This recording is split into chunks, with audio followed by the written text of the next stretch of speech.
ഒരു ബിടെക് വിദ്യാർത്ഥിയെ ഒരു അക്കാദമിക് ഡോക്യുമെന്റ് വായിക്കാനും മനസ്സിലാക്കാനും അവതരിപ്പിക്കാനും റിപ്പോർട്ട് തയ്യാറാക്കാനും പ്രാപ്തമാക്കുന്നതിനാണ് സെമിനാർ എന്ന കോഴ്സ് ഉദ്ദേശിക്കുന്നത്.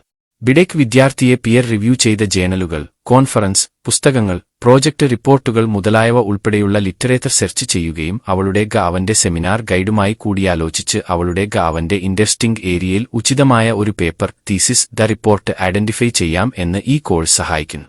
സെലക്ടഡ് പേപ്പർ തീസിസിനെക്കുറിച്ച് എങ്ങനെ ഒരു പ്രസന്റേഷൻ നടത്താമെന്നും അതിന്റെ ബേസിസിൽ ടെക്നിക്കൽ റിപ്പോർട്ട് തയ്യാറാക്കാൻ പ്രാപ്തരാക്കുകയും ചെയ്യും. ഒരു സെമിനാർ ടോപ്പിക്ക് തിരഞ്ഞെടുക്കൽ എങ്ങനെ? ഒരു യുജി സെമിനാറിനുള്ള ടോപ്പിക്ക് വളരെ ബ്രോഡ് ആയിരിക്കണം. ഒരു വെരി സ്പെസിഫിക് റിസർച്ച് വർക്ക് ആവരുത്. സെമിനാറിനായി അവസാനവർഷ പ്രോജക്റ്റ് ഏരിയയുമായി അടുത്ത് ബന്ധപ്പെട്ടിരിക്കുന്ന ഒരു ടോപ്പിക്ക് തിരഞ്ഞെടുക്കുന്നതാണ് ഉചിതം. പ്രോജക്റ്റ് ഏരിയയുമായി ബന്ധിപ്പിച്ചിട്ടുള്ള വിവിധ വശങ്ങൾ ഉൾക്കൊള്ളുന്ന സെമിനാർ ടോപ്പിക്സ് പ്രോജക്റ്റ് ടീമിലെ ഓരോ അംഗത്തിനും തിരഞ്ഞെടുക്കാനോ അസൈൻ ചെയ്യാനോ കഴിയും. ഒരു ഡിസിപ്ലിന് പ്രസക്തമായ ഒരു ടോപ്പിക്ക് സെമസ്റ്റർ ഹോളിഡേയ്സ് അല്ലെങ്കിൽ ബ്രേക്ക് സമയത്ത് വിദ്യാർത്ഥികൾക്ക് തിരഞ്ഞെടുക്കാം. ടോപ്പിക്ക് അല്ലെങ്കിൽ പേപ്പർ സെമസ്റ്ററിന്റെ ആദ്യ ആഴ്ചയിൽ ഫൈനലൈസ് ചെയ്യുകയും അത് ഇന്റർണൽ ഇവാലുവേഷൻ കമ്മിറ്റിക്ക് സമർപ്പിക്കുകയും ചെയ്യണം. സെമസ്റ്ററിന്റെ സെക്കൻഡ് വീക്കിൽ തിരഞ്ഞെടുത്ത ടോപ്പിക്ക് അല്ലെങ്കിൽ പേപ്പറിന് ഇന്റർണൽ ഇവാലുവേഷൻ കമ്മിറ്റി അംഗീകാരം നൽകുകയും വേണം. യഥാർത്ഥ പീർ റിവ്യൂഡ് പബ്ലിഷ്ഡ് റഫറൻസുകൾ റിപ്പോർട്ടിൽ കൃത്യമായി ഇന്റർണൽ ഇവാലുവേഷൻ കമ്മിറ്റിക്ക് നൽകേണ്ടതുണ്ട്. ഫൈനൽ ഇയർ S7 സെമിനാർ പ്രസന്റേഷനിൽ ആവശ്യമായി സ്ലൈഡുകൾക്കായി ഒരു ഫോർമാറ്റ്. ടൈറ്റിൽ സ്ലൈഡ് ഒരെണ്ണം. സെമിനാറിന്റെ ടൈറ്റിൽ, വിദ്യാർത്ഥിയുടെ പേരും വിദ്യാർത്ഥി ഐഡിയും, ഡിപ്പാർട്ട്മെന്റ്, ഗൈഡ് ചെയ്യുന്ന അധ്യാപകന്റെ പേരും അദ്ദേഹത്തിന്റെ പൊസിഷൻ, ഡിപ്പാർട്ട്മെന്റ്, പ്രസന്റേഷൻ ഡേറ്റ് തുടങ്ങിയവ ഈ സ്ലൈഡിൽ നൽകണം. ചില നുറുങ്ങുകൾ: ലളിതവും വായിക്കാൻ കഴിയുന്നതുമായ ഫോണ്ടുകൾ ഉപയോഗിക്കുക. സ്ലൈഡുകളിലെ അലങ്കോലങ്ങൾ ഒഴിവാക്കുക. Slide title 40 font size. Slide text 32 font size. എല്ലാ സ്ലൈഡുകളിലും നമ്പർ ഇടുക. 15 മിനിറ്റ് സമയം പ്രസന്റേഷൻ, തുടർന്ന് 15 മിനിറ്റ് സമയം ഡിസ്കഷൻ അഥവാ ചർച്ചയ്ക്ക് അനുവദിക്കപ്പെട്ടിരിക്കുന്നു. ഇൻട്രൊഡക്ഷൻ സ്ലൈഡ് കൂടിയാൽ 2 എണ്ണം. ബ്രീഫ് ബാക്ക് ഗ്രൗണ്ട് അല്ലെങ്കിൽ വിഷയത്തെക്കുറിച്ചുള്ള ഹ്രസ്വ പശ്ചാത്തലം. സെമിനാറിന്റെ പർപ്പസും ഹമും വ്യക്തമായി പറയുക. ഓരോ കാര്യവും ബുള്ളറ്റ് ഉപയോഗിച്ച് പ്രത്യേകം എഴുതുക. കൂടുതൽ അറിയുവാൻ ഇതിൽ കാണിച്ചിരിക്കുന്ന ചാനൽ സന്ദർശിക്കുക. ലിറ്ററേച്ചർ റിവ്യൂ സ്ലൈഡ് കൂടിയാൽ 3 എണ്ണം. റെലവന്റ് ലിറ്ററേച്ചർ അല്ലെങ്കിൽ റിസർച്ച് പേപ്പർസ് റിവ്യൂ ചെയ്യുക അല്ലെങ്കിൽ വിഷയത്തെക്കുറിച്ചുള്ള പ്രസക്തമായ ലിറ്ററേച്ചറും ഗവേഷണ പ്രബന്ധങ്ങളും അവലോകനം ചെയ്യുക. Identify gaps in existing knowledge അല്ലെങ്കിൽ നിലവിലുള്ള അറിവിലെ വിടവുകൾ തിരിച്ചറിയുക. കൂടുതൽ അറിയുവാൻ ഇതിൽ കാണിച്ചിരിക്കുന്ന ചാനൽ സന്ദർശിക്കുക. മെത്തോഡോളജി സ്ലൈഡ് കൂടിയാൽ 4 എണ്ണം. റിസർച്ച് അല്ലെങ്കിൽ പ്രോജക്റ്റിന് വേണ്ടി ഉപയോഗിച്ച മെത്തേഡ്സ് അല്ലെങ്കിൽ രീതികൾ വിവരിക്കുക. ഡാറ്റ എങ്ങനെയാണ് കളക്ട് ചെയ്തത് എന്നും കളക്ട് ചെയ്ത ഡാറ്റ ഏതുവിധത്തിലാണ് അനലൈസ് ചെയ്തത് എന്നും വിശദീകരിക്കൂ. കൂടുതൽ അറിയുവാൻ ഇതിൽ കാണിച്ചിരിക്കുന്ന ചാനൽ സന്ദർശിക്കൂ. 7th സെമസ്റ്റർ സെമിനാറിന് 100 മാർക്ക് ആണ് ഉള്ളത്. ഇത് താഴെ പറയും വിധം നൽകുന്നു. സെമിനാർ ഗൈഡ് 20 മാർക്ക് വരെ നൽകുന്നു. സെമിനാർ കോഓർഡിനേറ്റർ 20 മാർക്ക് വരെ നൽകുന്നു. ഇന്റർണൽ ഇവാലുവേഷൻ കമ്മിറ്റി 40 മാർക്ക് വരെ നൽകുന്നു. സെമിനാർ റിപ്പോർട്ട് വിലയിരുത്തി ഇന്റർണൽ ഇവാലുവേഷൻ കമ്മിറ്റി 20 മാർക്ക് വരെ നൽകുന്നു. നമുക്ക് വിശദമായി മാർക്ക് നൽകുന്ന ക്രൈറ്റീരിയ പരിശോധിക്കാം. ഇവല്യൂവേഷൻ അഥവാ മൂല്യനിർണയ പാറ്റേൺ. കണ്ടിന്യൂവസ് ഇന്റർണൽ ഇവല്യൂവേഷൻ മാത്രം. ആകെ മാർക്ക് 100. അതിൽ വിജയിക്കാൻ കുറഞ്ഞത് 50 മാർക്ക് ആവശ്യമാണ്. 100 മാർക്ക് എങ്ങനെ എല്ലാം വിഭജിച്ചിരിക്കുന്നു എന്ന് വിശദമായി പരിശോധിക്കാം. ആദ്യം സെമിനാർ ഗൈഡ് നൽകുന്ന മാർക്ക് പരിശോധിക്കാം. 20 മാർക്ക് സെമിനാർ ഗൈഡ് നൽകുന്നു.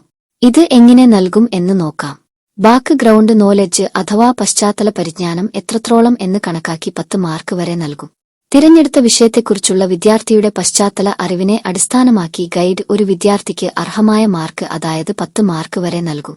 അടുത്ത 10 മാർക്ക് തിരഞ്ഞെടുത്ത പേപ്പറിന്റെ വിഷയത്തിന്റെ പ്രസക്തി അഥവാ റെലവൻസ് കണക്കാക്കി സെമിനാർ ഗൈഡ് നൽകും. ഇങ്ങനെ 20 മാർക്ക് വരെ സെമിനാർ ഗൈഡ് നൽകും. രണ്ടാമതായി seminar coordinator. Minar coordinator 20 mark നൽകും. ഇത് എങ്ങനെ നൽകും എന്ന് നോക്കാം.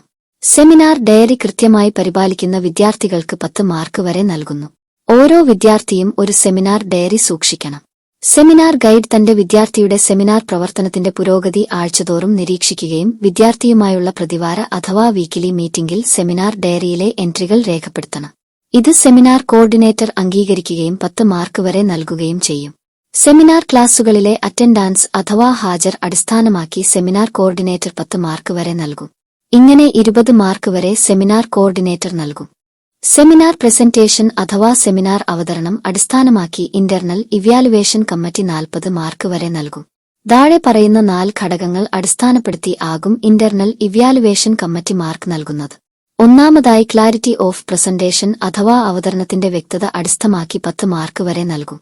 വിഷയത്തെക്കുറിച്ചുള്ള മികച്ച ധാരണ അഥവാ എക്സലന്റ് അണ്ടർസ്റ്റാൻഡിംഗ് ഓഫ് സബ്ജക്ട്, നല്ല ഘടനാപരമായ അറിവ് അഥവാ വെൽ സ്ട്രക്ചേർഡ് നോളജ്, വിഷയത്തിന്റെ വിജയകരമായ അവതരണം അഥവാ സക്സസ്ഫുൾ ഡെലിവറൻസ് ഓഫ് ടോപ്പിക് തുടങ്ങിയവ വിലയിരുത്തപ്പെടും.